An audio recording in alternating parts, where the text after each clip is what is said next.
Hello everyone, स्वागत है आप सभी लोगों का शिक्षा फॉर नौकरी में। इस वीडियो लेक्चर में हम लोग देखने वाले हैं यूटेट उत्तराखंड 2022 के लिए आंसर की जो रहेगी पेपर 2 के लिए। यहाँ पर हम लोग सीडीपी पेपर 2 को हम डिस्कस करने वाले हैं, बाल विकास एवं शिक्षण शास्त्र के लिए, जिसका पेपर हुआ है 30 सितंबर 2022 के लिए। आज हम लोग इस वीडियो लेक्चर को हम देखने वाले हैं, तो वीडियो को लास्ट तक देखना। सारी जो की मैंने प्रिपेयर करी है बिल्कुल एक एक चीज़ सारी ऑथेंटिक है। और यहाँ पर हम सेट नंबर बी को डिस्कस कर रहे हैं भाई, तो आप अपने अपने सेट के अकॉर्डिंग इसको मैच कर लेना। प्रीवियस जो अभी हमने डिस्कस किया आंसर की वो ईवीएस और सीडीपी पेपर 1 के डिस्कस कर चुके हैं, ज़रूर जाकर देख लेना। लिंक ऊपर आई सेक्शन में आ रहा है या वीडियो के डिस्क्रिप्शन में छोड़ दूंगा। प्लेलिस्ट भी बना दी है मैंने प्रीवियस ईयर, ये वाला जो ईयर चल रहा है 2022 का जो यूटेट है, इसकी प्लेलिस्ट मैंने बना दी है आंसर की के लिए। स्टार्ट करते हैं क्वेश्चन नंबर 1 के साथ में। तो क्वेश्चन नंबर 1 बोलता है भाई यहाँ पर विद्यालय आधारित आकलन की मुख्य विशेषताएं क्या होती हैं। The silent feature of school based assessment is, right answer रहेगा यहाँ पर ऑप्शन नंबर सी, ये होती है बाल केंद्रित और गतिविधि आधारित शिक्षण, child centred and activity based pedagogy, option number C. Next आएगा भाई क्वेश्चन नंबर 2, मानव विकास के संदर्भ में निम्नलिखित में से कौन सा कथन सत्य है, ये आपको बताना है। Which of the following statement is correct with reference to the human development. अब देखो, ग्रोथ एंड डेवलपमेंट मैंने आपको चैप्टर बताया था, जरूर क्वेश्चन पूछे जाएंगे और काफी सारे क्वेश्चन आए भी हैं, पेपर 2 में भी आए, पेपर 1 में भी आए। मैं बताता रहूंगा आपको जहां जहां चीज़ें मैंने आपको हाईलाइट करी थी। राइट आंसर रहेगा यहाँ पर ऑप्शन नंबर बी। देखो, डेवलपमेंट, मानव विकास मात्रात्मक के साथ साथ गुणात्मक भी होता है। जो ह्यूमन डेवलपमेंट होता है it is qualitative as well as quantitative, तो बी इसका राइट आंसर रहेगा। नेक्स्ट आएगा क्वेश्चन नंबर 3, मानसिक विकास के अंतर्गत निम्नलिखित में से कौन सी मानसिक क्रियाएं सम्मिलित होती हैं। Which of the following mental processes are included under mental development. मानसिक क्रियाएं सम्मिलित किस किस चीज़ों के थ्रू होती हैं, स्मृति, चिंतन या फिर अभिप्रेरणा। तो थर्ड के लिए राइट आंसर रहेगा हमारे पास option number A is the right answer, कि भाई इसमें स्मृति भी होती है और चिंतन भी होती है, अभिप्रेरणा नहीं। अभिप्रेरणा is a different thing, motivation एक अलग चीज़ होती है। यहाँ पर किसकी बात हो रही थी, मानसिक क्रियाओं की बात हो रही थी ना, कि मेंटल डेवलपमेंट की बात हो रही थी, कौन कौन सी प्रोसेस इन्वॉल्व होती हैं। तो इसमें स्मृति होती है, यानी कि आपकी मेमोरी, और चिंतन, option A is the right answer. Question number 4, निम्नलिखित में से मानव विकास के सिद्धांत से संबंधित कौन सा तथ्य सही है। Which of the following fact is true in reference to the principle of human development. निरंतर विकास का सिद्धांत, विकास की विभिन्न गति का सिद्धांत, वांछानुक्रम का सिद्धांत, या उपरोक्त सभी। जो कथन सत्य है वो आपको बताना था, तो फोर्थ के लिए राइट आंसर है, सारे के सारे ऑप्शंस यहाँ पर सही हैं, उपरोक्त सभी। कि भाई जो प्रिंसिपल है वो कॉन्टिन्यूस रूप में चलता है, प्रिंसिपल की जो रेट होती है डेवलपमेंट की वो अलग अलग होती है, विभिन्न अलग अलग स्पीड से जो है डेवलपमेंट करते हैं सभी लोग। और ये जो है एक वातावरण के अंत्य क्रियाओं का वांछानुक्रम यानी कि हेरिडिटी और एनवायरनमेंट का एक इंटरेक्शन होता है, तो option number D is the right answer. Next question आता है 5, सीखने की प्रक्रिया में बाधक कारक कौन से हैं। Factor that hindered learning process are, तनाव, थकान या फिर रुचि। तो राइट आंसर रहेगा भाई तीनों के तीनों जो कारक हैं जो सीखने की प्रक्रिया को में बाधक क्रिएट करते हैं, प्रॉब्लम क्रिएट करते हैं, वो है option number B is the right answer. पांचवे के लिए बी, बिल्कुल yes, B is the right answer रहेगा। और इसमें क्या क्या चीज़ें आ गई भाई, तनाव भी आ गया है, थकान भी आ गया है, रुचि, तीनों चीज़ों इंक्लूड कर दी जाएंगी। Option number B is the right answer. Next question number आएगा 6, गणित के प्रश्न को हल करना या किसी के बारे में कल्पना करना किस प्रक्रिया का उदाहरण है। सॉल्विंग ए मैथमेटिकल प्रॉब्लम और imaging about something is an example of which process. जैविक है, सामाजिक है, संज्ञानात्मक है या संवेगात्मक है। तो भाई इस तरीके की प्रोसेस कहलाती है आपकी संज्ञानात्मक, यानी कि कॉग्निटिव डेवलपमेंट कहलाएगी आपकी ये, कि गणित के प्रश्न आप कैसे करेंगे, मस्तिष्क, संज्ञानात्मक का मतलब क्या है, मस्तिष्क से होता है, मेंटल प्रोसेस से होता है। तो भाई गणित के प्रश्न आप अपने इसी तरीके से सॉल्व कर सकते हैं, तो option number C is the right answer. Next question number 7, विकास की कौन सी अवस्था में व्यक्ति मूर्त अनुभवों से परे चले जाते हैं और अमूर्त एवं अधिक तार्किक रूप से सोचने लगते हैं। In which stage of development individual more beyond the concrete experience and think in abstract and more logical वे।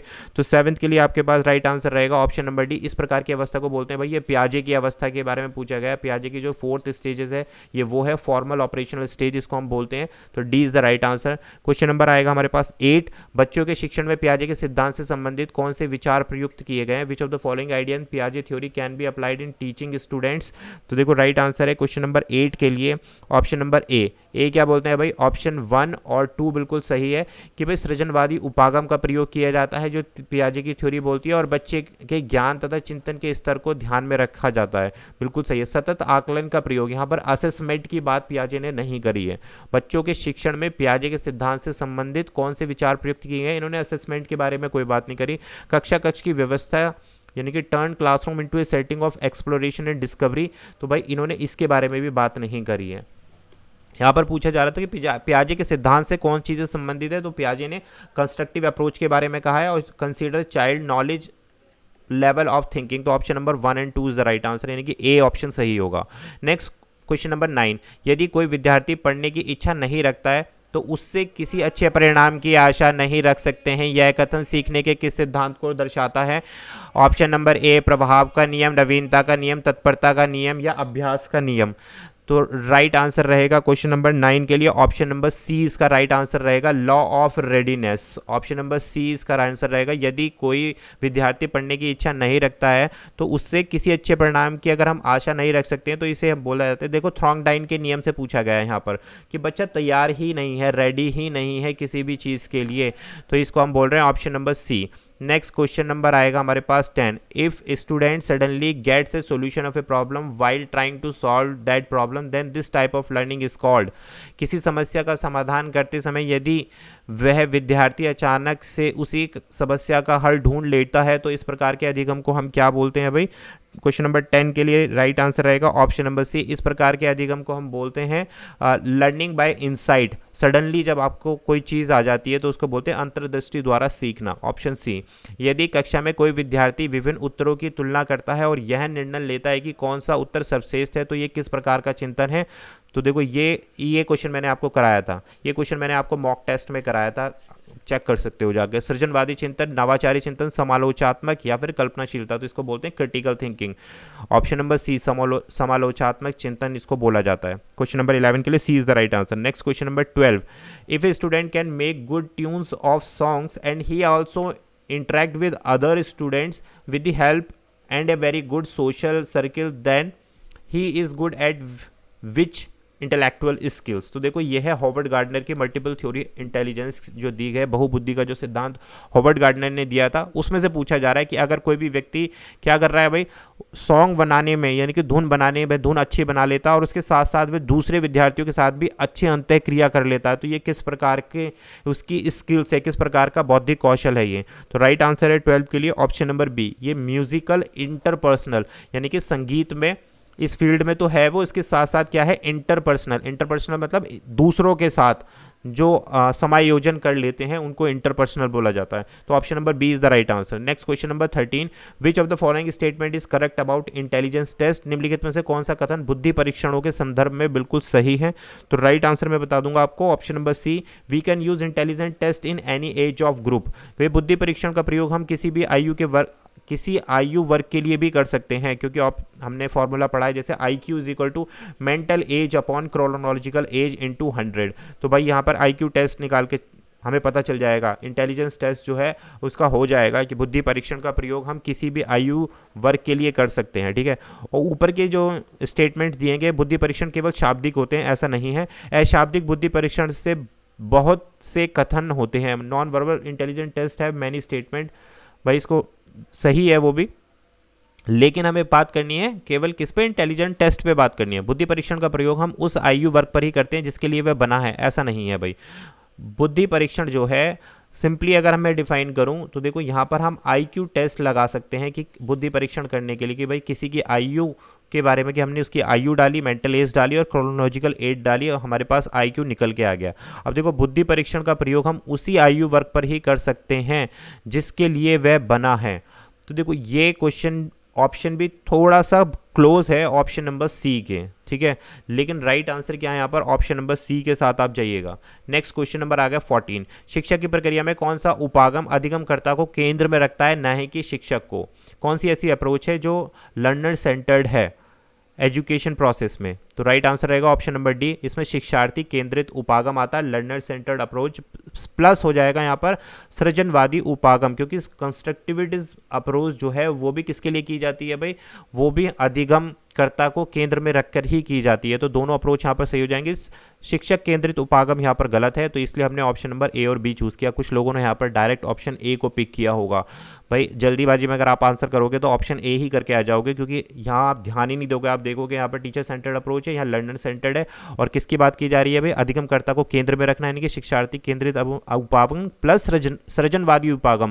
भाई सृजनवादी उपागम जो किया जाता है, यानी कि जो लर्निंग की जाती है, जो अप्रोच दी जाती है कंस्ट्रक्टिविज्म की, तो वो बच्चे को ध्यान में रख के तो दी जाती है अकॉर्डिंग टू पियाजे। भाई पियाजे कहते हैं कि भैया संरचनात्मक जो अप्रोच दी है उन्होंने, तो बच्चों बाल केंद्रित पे ही तो है वो सारी चीज़ें। तो option number D is the right answer. Next question 15, एक विद्यार्थी इसलिए सुंदर हस्तलेख लिखता है क्योंकि उसके शिक्षक उसकी नोटबुक में एक बड़ा सा स्टार देते हैं। यह उदाहरण किस चीज़ का है, आंतरिक अभिप्रेरणा का है, अधिगम का है, अभ्यास का है, बाह्य अभिप्रेरणा का है। तो भाई ये है option number D, extrinsic motivation है, ये बाह्य अभिप्रेरणा है, क्योंकि उसका जो मोटिवेशन है वो किस चीज़ पर है कि उसका जो शिक्षक है उसे नोटबुक में क्या देगा, गुड देगा। तो गुड क्या है, काम कर रहा है यहाँ पर, गुड या फिर जो स्टार देगा वो बाह्य अभिप्रेरणा का काम कर रहा है। तो option D is the right answer. Question 16, किसी विद्यालय में भोजन अवकाश की घंटी रोज अपराह्न 12 बजे बजती है। यदि किसी दिन अपराह्न 12 बजे घंटी नहीं बजती लेकिन फिर भी भोजन अवकाश के लिए उठकर बाहर चले जाते हैं, ठीक है, तो ये किस चीज़ का उदाहरण है कि भाई डेली क्या होता है, 12 बजे घंटी बजती है और खाना आ जाता है, लेकिन किसी दिन 12 बजे घंटी नहीं बजी, लेकिन फिर भी जो है बच्चे जो है भोजन के लिए इंटरवल के लिए 12 बजे फिर भी अपने आप ही स्वतः ही बाहर चले गए। तो ये किस प्रकार का उदाहरण हो जाता है, ये होता है शास्त्रीय अनुबंधन का उदाहरण होता है। इसको हम बोलते हैं 16 के लिए राइट आंसर रहेगा हमारे पास option number A, classical conditioning इसको बोला जाता है। ठीक है, option number A is the right answer. Next question number 17, in which theory of learning specially emphasis on reinforcement, सीखने के कौन सा सिद्धांत पुनर्वलन पर विशेष बल देता है। तो 17 के लिए हमारे पास राइट आंसर है ऑप्शन नंबर है, इसको हम बोलते हैं क्रिया प्रसूत अनुबंधन सिद्धांत, यानी कि थ्योरी ऑफ ऑपरेंट कंडीशनिंग। बात क्लियर हो गई। ऊपर किसकी बात की जा रही थी, देखो यहाँ पर ऊपर बात की जा रही थी क्लासिकल कंडीशनिंग की, ठीक है, और नीचे किसकी बात की जाती है, रेनफोर्समेंट की। जब हम बात करते हैं इसमें पॉजिटिव रेनफोर्समेंट भी आ जाता है और निगेटिव रेनफोर्समेंट भी आ जाता है। तो ये है हमारे पास क्रिया प्रसूत अनुबंधन यानी कि theory of operant conditioning. Next, समावेशी शिक्षा का अर्थ है। आ गया भैया समावेशी शिक्षा का डायरेक्ट, कितनी बार क्वेश्चन कराया मैंने, गलत नहीं होना चाहिए ये क्वेश्चन। कॉमेंट करके बताना कितने लोगों ने क्वेश्चन 18 को सही किया है। समावेशी शिक्षा का अर्थ क्या है भाई, तो देखो समावेशी शिक्षा का अर्थ है हमारे पास option number C, all children learn together in a same school, सभी बच्चे एक ही विद्यालय में एक साथ जो पढ़ते हैं तो उसको हम समावेशी शिक्षा ही कहते हैं। ये विशिष्ट के लिए नहीं होती, सामान्य विद्यालयों में केवल दृष्टिबाधितों के लिए नहीं होती, दिव्यांगजनों को समेकित विद्यालयों में सम्मिलित करना समावेशी शिक्षा नहीं है। सभी बच्चों को एक साथ एक ही विद्यालय में एक ही क्लासरूम में दी जाने वाली शिक्षा समावेशी शिक्षा है। नेक्स्ट क्वेश्चन नंबर 19, लर्निंग क्या है, अधिगम क्या है भाई, नवीन ज्ञान का अर्जन, नवीन कौशल का अर्जन, नवीन मूल्यों का अर्जन। तो 19 के लिए राइट आंसर रहेगा हमारे पास ऑप्शन नंबर बी। तीनों के तीनों इसके लिए आप क्लिक कर दो कि भाई जो अधिगम होता है कि उसमें आप नई नॉलेज भी ऐड करते हो, नए कौशल भी ऐड करते हो, नई वैल्यूज़ भी ऐड करते हो। तो option number B is the right answer. Next आता है क्वेश्चन 20। अब यहाँ पर मैच द कॉलम दे रखे हैं, एक तरफ दिया है हमारे पास स्कूल का वातावरण, विद्यालय एनवायरनमेंट, दूसरी तरफ हमारे पास एग्जाम्पल्स दिए हैं। तो क्या राइट कॉम्बिनेशन होगा, तो देखो राइट जो कॉम्बिनेशन है वो है हमारे पास option number C for question number 20।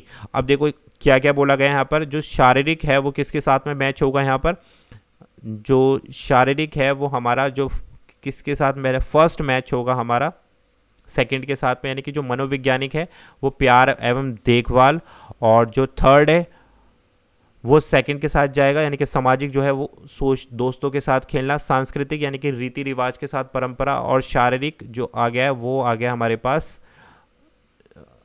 दोस्तों के साथ खेल। बात क्लियर हो गई। तो ये आ गया हमारा ऑप्शन नंबर सी जो हमने चूज़ किया है, बिल्कुल करेक्ट है क्वेश्चन नंबर 20 के लिए। नेक्स्ट बढ़ेंगे भाई 21, थर्मामीटर के उपयोग का प्रदर्शन करते हुए क्वथनांक और हिमांक को दर्शाना किस चीज़ का उदाहरण है, ये आपको बताना है भाई। डेमोन्स्ट्रेशन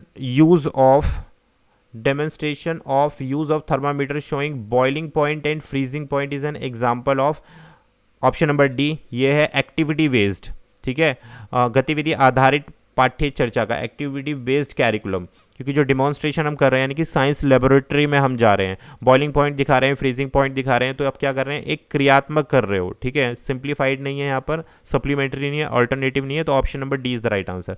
नेक्स्ट विवज्योर वाला क्वेश्चन मैंने आप लोगों को कराया था, यहाँ पर आपको विवज्योर वाला क्वेश्चन देखने के लिए मिल रहा है। तो विवज्योर उदाहरण है न्यूमोनिक का, प्रत्यक्षीकरण यानी कि परसेप्शन का, चिंतन का यानी कि थिंकिंग का, तर्क का यानी कि रीजनिंग का, तो आपको पता है विवज्योर यहाँ पर ऑप्शन नंबर डी जाएगा, रीजनिंग का एक उदाहरण है, क्योंकि हमने यहाँ पर इनिशियल्स ले लिए हैं, इनिशियल्स को यहाँ पर मार्क डाउन कर लिया है, तो ये एक तर्क हो गया है, एक रीजनिंग हो गई है।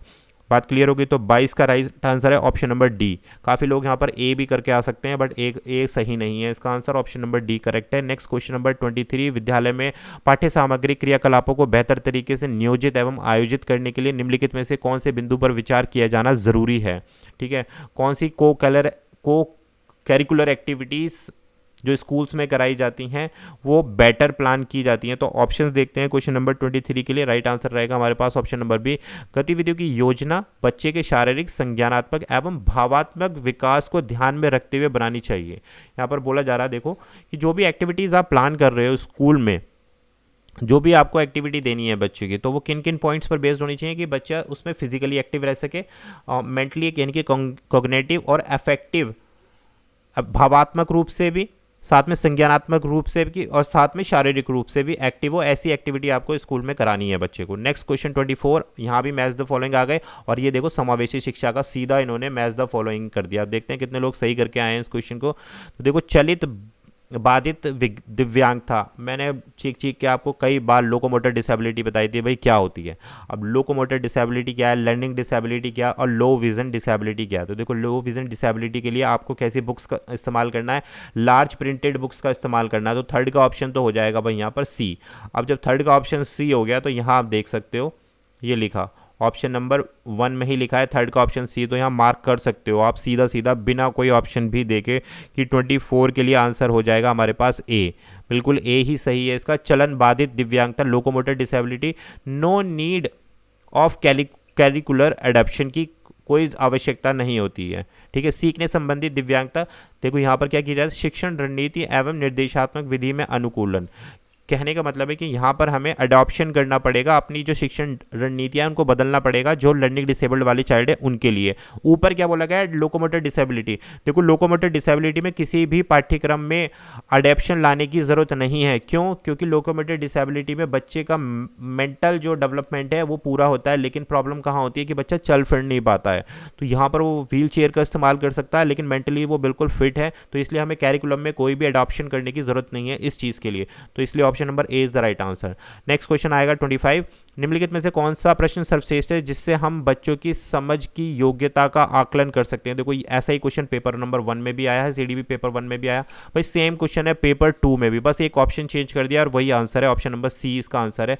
Why do we wear warm cloth in winters, ये बिल्कुल इसका अभिष्ट उत्तर है। क्योंकि यहाँ पर क्या पूछा है, which of the following is the best question by which we can assess understanding, यानी कि बच्चे की समझ को हम अच्छे से जान सकते हैं कि भारत की राजधानी क्या है, सौर मंडल में कितने ग्रह हैं, महात्मा गांधी जी का जन्म कब हुआ था, ये सारे के सारे ऑप्शन अभी पीछे रखे हुए थे। उसमें पूछा गया था कि भाई जो थर्ड ऑप्शन था वो यहाँ था कि रेगिस्तान में जो पेड़ पाए जाते हैं वो कांटेदार क्यों होते हैं, और यहाँ है हम सर्दियों में गर्म कपड़े क्यों पहनते हैं। तो ये एक अंडरस्टैंडिंग बेस्ड क्वेश्चन है।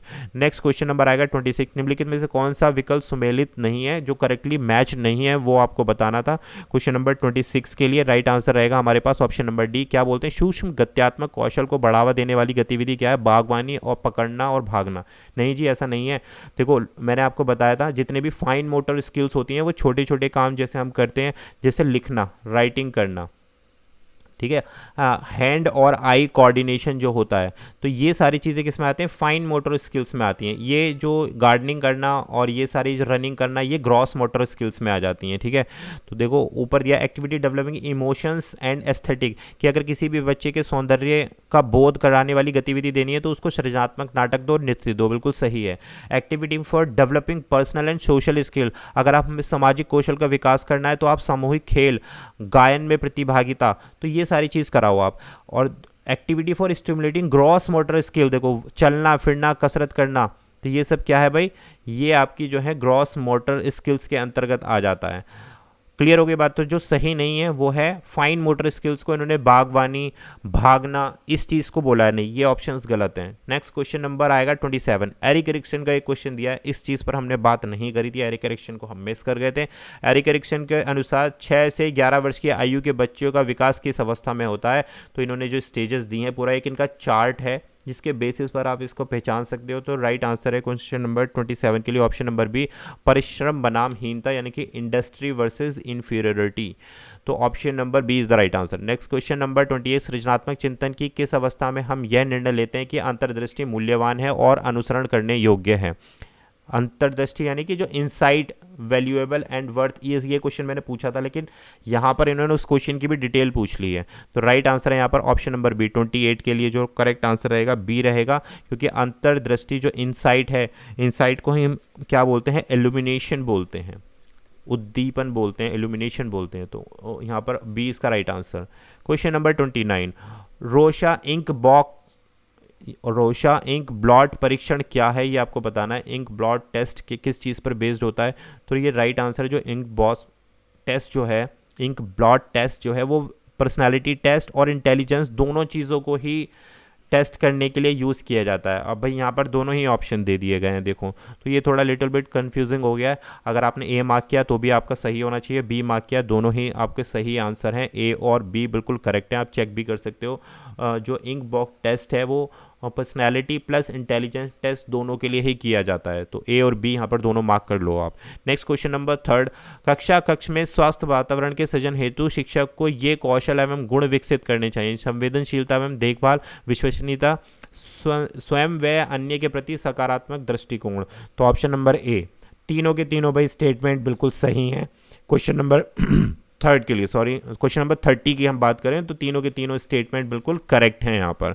30 के लिए राइट आंसर ऑप्शन नंबर ए। तो भाई ये थे हमारे CDP पेपर 2 की आंसर की, जो हमने डिस्कस की यूटेट उत्तराखंड 2022 पेपर के लिए हमने डिस्कस करी है। वीडियो पसंद आ गया तो लाइक कर देना। कितने क्वेश्चन आप लोगों के सही हुए हैं ज़रूर कमेंट करके बताना भाई, और जो भी डाउट है आप कमेंट कर सकते हैं। मिलेंगे आपसे एक नई आंसर की के साथ, जिसमें हम पेपर 2 की हिंदी भी डील करने वाले हैं और इंग्लिश भी, इसकी भी आंसर की आने वाली है। तो चैनल को सब्सक्राइब कर लेना। Thank you for watching.